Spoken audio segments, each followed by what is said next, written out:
The soft glow of Marcus Holloway's laptop screen illuminated his tired face as he scrolled mindlessly through yet another late-night online marketplace. At 32, he'd become something of a digital wanderer, his software engineering job providing him with both disposable income and endless hours of solitary browsing. It wasn't unusual for Marcus to spend his evenings like this, a cup of lukewarm coffee slowly cooling beside him, the quiet hum of his apartment broken only by the occasional click of his mouse. But tonight was different. Something caught his eye, a listing so bizarre, so out of place that it seemed to pulse with an otherworldly energy. The item was listed without a clear description, just a series of cryptic symbols and a single, blurry image that seemed to shift and change every time Marcus looked at it. No seller information. No location. Just a price that was suspiciously precise, $273. 42, most people would have scrolled past. Most people would have dismissed it as a glitch or some elaborate internet prank. But Marcus had always been drawn to the unusual, to the mysteries that lurked in the digital shadows. His fingers, almost of their own accord, moved to the purchase button. The transaction completed with unsettling ease. No confirmation email. No shipping details. Just a strange, metallic vibration that seemed to emanate from his computer, making the hairs on the back of his neck stand up. 3 days later, a package arrived. Marcus found it sitting on his doorstep when he returned from work, a strange, iridescent container that seemed to absorb and reflect light in impossible ways. It was no bigger than a smartphone box, but it felt heavy, impossibly heavy, when he picked it up. Inside his apartment, Marcus carefully opened the package. The container seemed to pulse with an internal light, shifting between colors that didn't exist in any spectrum he knew. When he touched it, a wave of coldness swept through his body, like diving into a mountain lake in the dead of winter. As he examined the object, Marcus noticed something extraordinary. The surface wasn't solid, exactly. It was more like a living membrane, rippling with what could only be described as breath-like movements. Intricate patterns etched themselves into the surface, then dissolved, then reformed in complex geometric designs that seemed to tell a story just beyond the edge of comprehension. He set the object on his coffee table, stepping back to observe it more carefully. Something about it felt alive, not in the way a machine might be alive, but in a way that suggested consciousness, intelligence, intention. That night, Marcus couldn't sleep. The object seemed to emit a low, almost imperceptible hum that resonated through his apartment. It wasn't loud enough to be truly heard, but it was definitely present, a vibration that settled deep in his bones, whispering of something vast and incomprehensible. He tried to rationalize it. As a software engineer, Marcus was trained to break down complex systems, to understand the logic behind seemingly random phenomena. But this defied every logical explanation he could construct. When he finally drifted off to sleep, his dreams were a kaleidoscope of alien landscapes, crystal mountains that breathed, oceans that moved against impossible gravitational forces, sky that was alive with sentient light. Marcus didn't know it yet, but his life was about to change forever. The object he'd purchased so casually was more than just a curiosity. It was a gateway, a first contact point, a singular moment that would unravel everything he thought he knew about reality. The first hint came just before dawn. A soft sound from the living room. A whisper. A breath. Something was moving. Something was alive. The first signs were subtle. So subtle that Marcus might have dismissed them as stress-induced hallucinations if they hadn't been so persistently strange. It began with his coffee maker. The morning after the package arrived, Marcus walked into his kitchen to find the appliance running, though he was certain he hadn't turned it on. Steaming coffee filled his mug to the precise millimeter, not a drop over or under. When he reached for the cup, the handle seemed to rotate slightly, positioning itself perfectly for his grip. At first, he laughed. Smart home technology had become increasingly sophisticated. Perhaps he'd accidentally activated some new app on his phone. But then he remembered, he'd turned off all his smart home features last month after a privacy concern at work. His laptop was next. During a video conference with his development team, the screen began to subtly alter. Not in any way that would immediately alarm his colleagues, but in ways only Marcus would notice. Spreadsheets would momentarily display strange symbols in the margins. Email subject lines would flicker with characters from no known language before returning to normal. Nobody else seemed to see it. By Wednesday, the incidents had escalated. His apartment felt different. Not haunted, that was too crude a description. It felt alive. The air seemed to have a different texture, a slight vibration that hummed just beyond the range of human hearing. Plants he'd neglected for months suddenly looked more vibrant. The succulent on his windowsill had grown 3 inches overnight, its leaves displaying patterns that looked almost like intricate circuit boards. Marcus began documenting everything. As a software engineer, he approached the phenomenon like a complex debugging session. He set up cameras. He took extensive notes.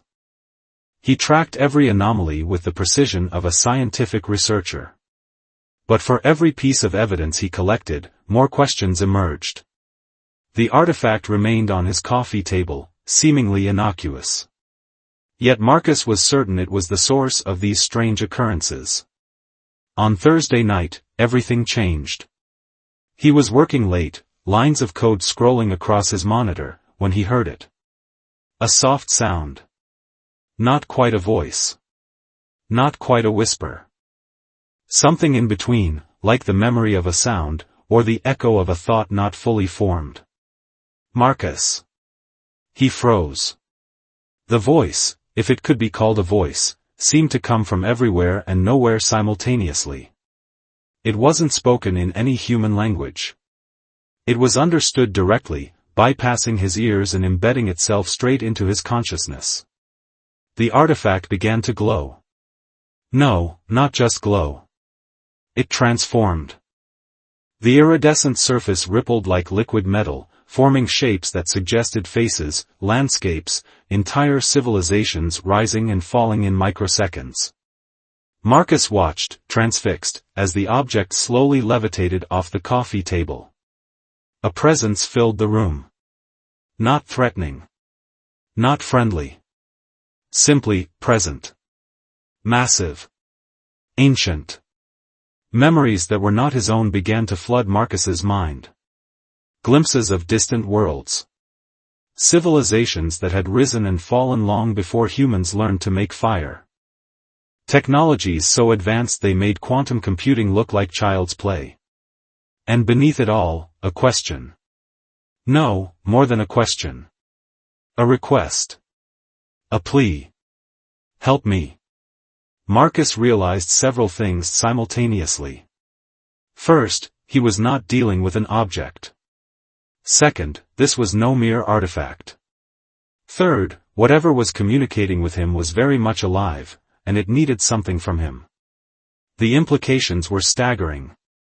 As dawn broke, Marcus sat motionless, the levitating artifact casting prismatic light across his living room.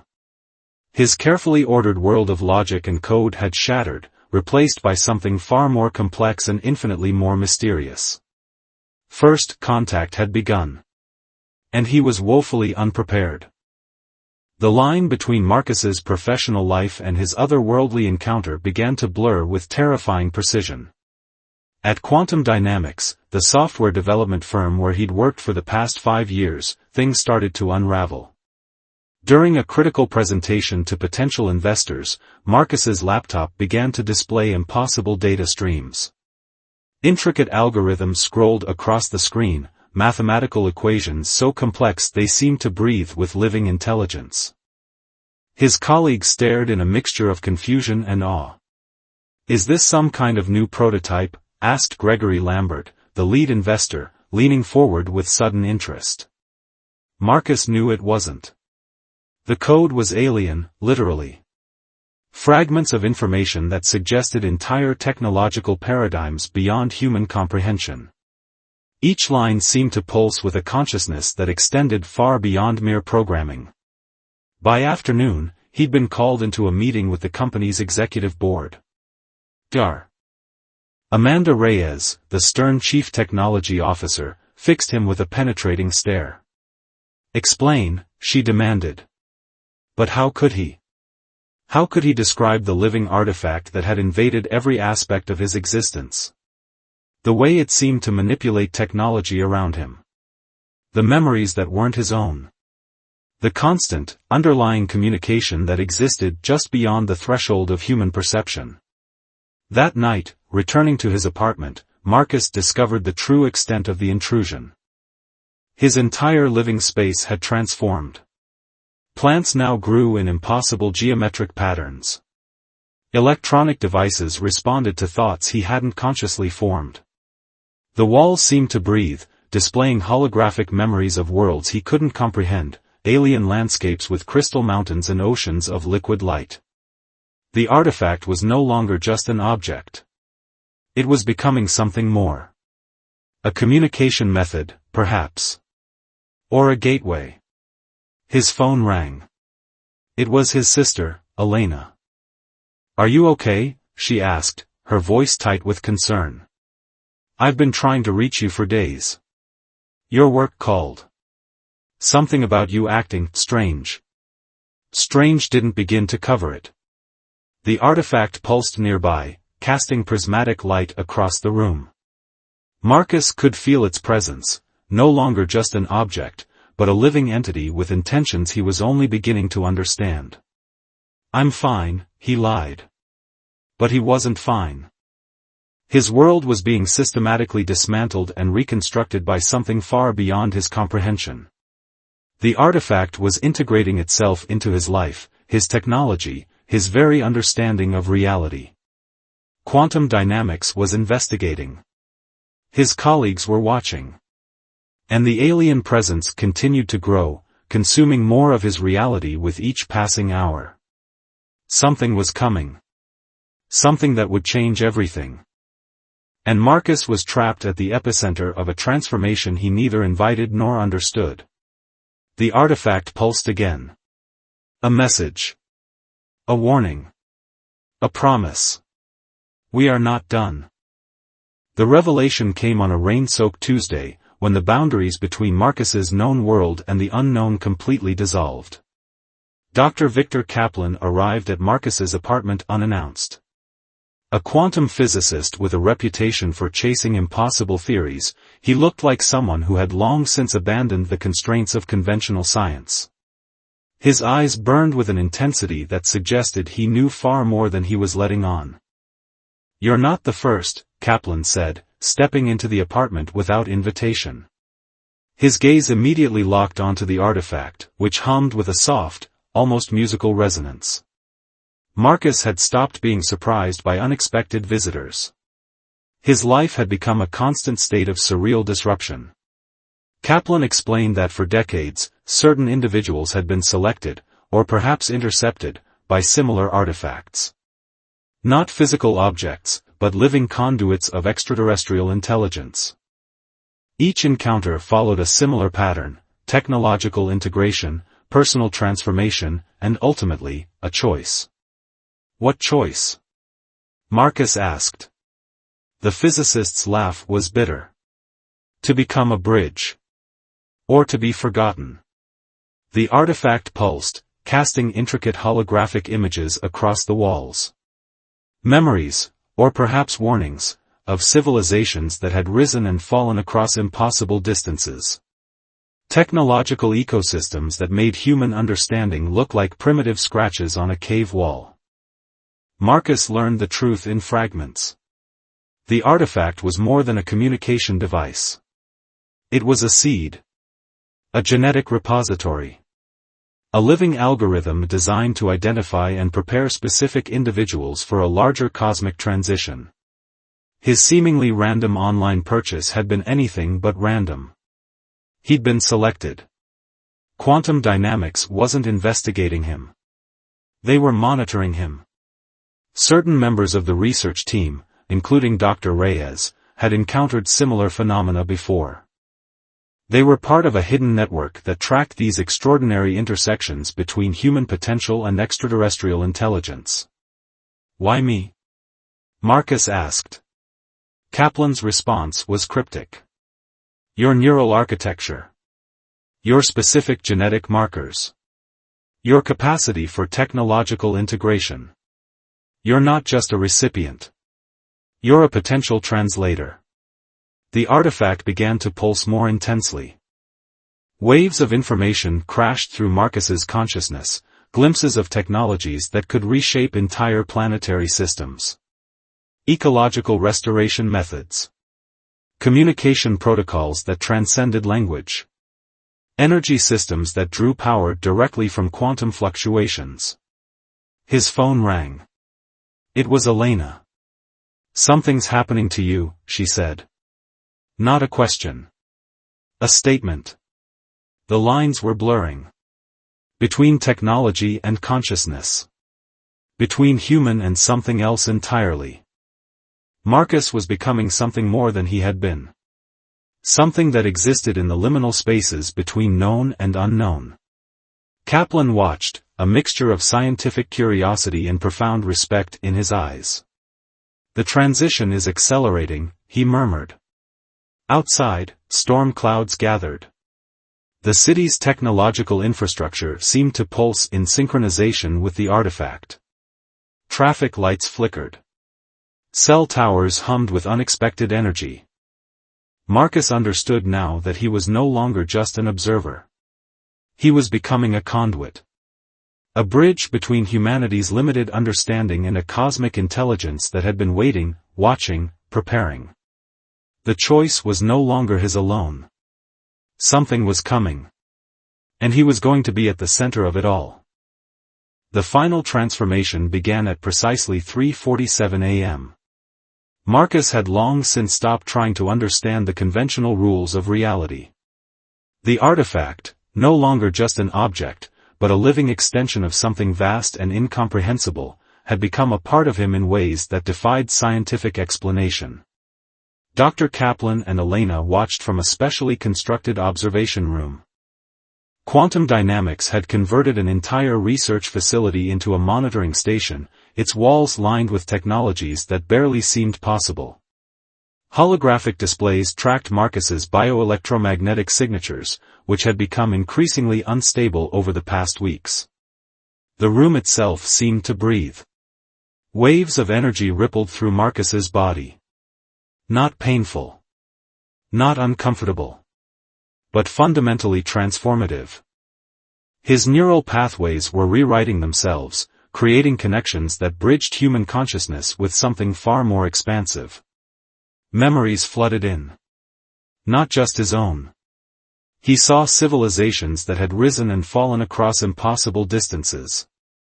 Technological ecosystems that made human understanding look like primitive cave drawings. Communication methods that transcended language, time, even the concept of individual consciousness.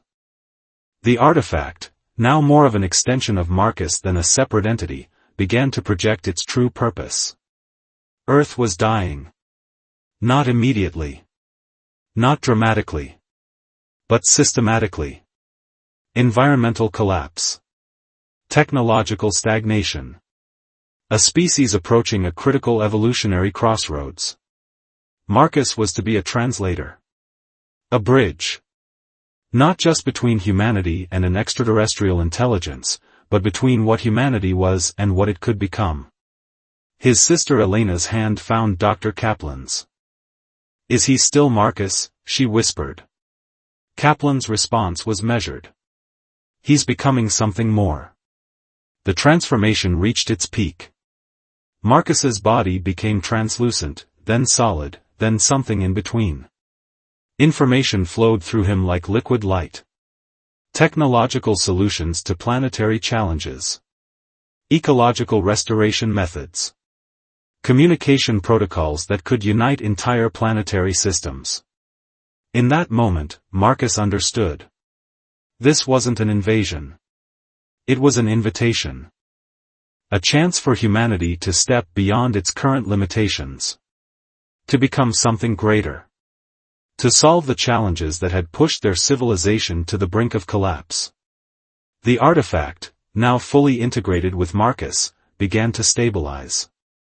The wild energy that had consumed his apartment, his workplace, his entire existence, started to coalesce into something more focused.